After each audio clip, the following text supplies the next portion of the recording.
So they were super sweet and let me just kind of pop in the house.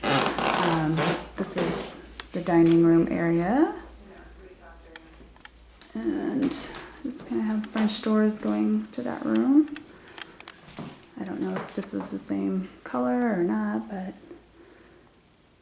then just onto their kitchen. She said she kept it pretty much the same.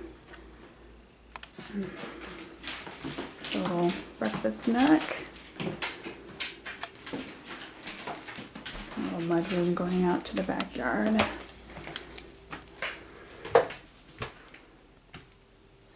think Harley did like a lot of gardening out there. I'm just kind of looking out the side of their neighbors.